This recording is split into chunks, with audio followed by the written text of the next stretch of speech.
অপসংস্কৃতির বিরুদ্ধে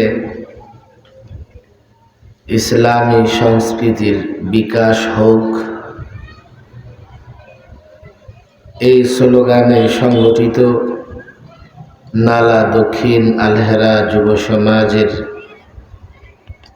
আয়োজনে আজকের এই চতুর্থ বার্ষিক তাফসিরুল কোরআন মাহফিলের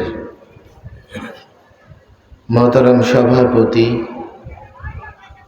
মঞ্চে উপবিষ্ট উলামায়ে কেরাম, ছাত্র ভাইয়েরা, যুবক ভাইয়েরা, বিশেষ করে এই সংগঠনের সঙ্গে জড়িত প্রায় 50 জন যুবক, আমি যাদের খোঁজখবর নিয়েছি 50 জন যুবকের সম্মিলিত প্রচেষ্টায় এই সংগঠন আলহেরা যুব সমাজ, এই সংগঠনের প্রত্যেকটা যুবক, সংগঠনের বাইরে যে সমস্ত যুবকরা সহযোগিতা করছে এবং এই এলাকার দিন প্রিয়, ইসলাম প্রিয়, রসুল প্রেমিক তাওহীদি জনতা, সকলের জন্য আজকের মাহফিল বড় সৌভাগ্যের। সকলের জন্য আজকের এই মাহফিল বড় কল্যাণের। সকলের জন্যই মাহফিল বড় ফায়দার। যে রব এমন একটি মাহফিল, তাফসিরুল কোরআন মাহফিল আয়োজন করার তৌফিক দিয়েছেন, শুরুতে সকলে অন্তর থেকে কালিমাত শুকর উচ্চারণ করি, বলে আলহামদুলিল্লাহ। আমরা যারা উপস্থিত হয়েছি আমাদের জন্য এতটুকুই যথেষ্ট যে মৌখিকভাবে শুকরিয়া আদায় করেছি। কেন? আমাদের মূল শুকরিয়া ছিল যে আমরা মাহফিলে এসে উপস্থিত হয়ে গেছি।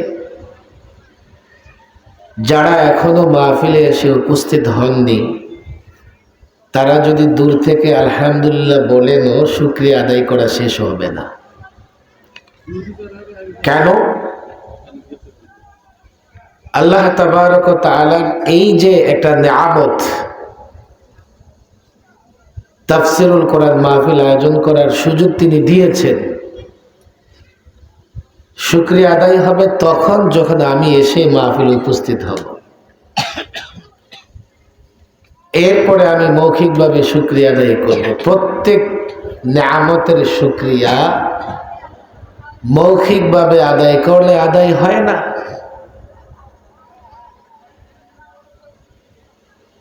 যে নিয়ামতের শুকরিয়া যেভাবে আদায় করার দরকার সেভাবেই করতে হবে।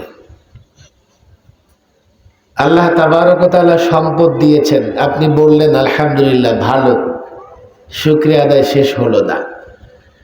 নেশাব পরিমাণ সম্পদ হলে যাকাত দিতে হবে, সাদাকাতুল ফিতর দিতে হবে, মসজিদ মাদ্রাসায় দান করতে হবে। আল্লাহ তাবারক ওয়া তাআলা দৈহিকভাবে আপনাকে সুস্থ এবং শক্তিশালী করেছেন, আলহামদুলিল্লাহ তো বলবেন অবশ্যই, শুকরিয়া আদায় শেষ হবে না।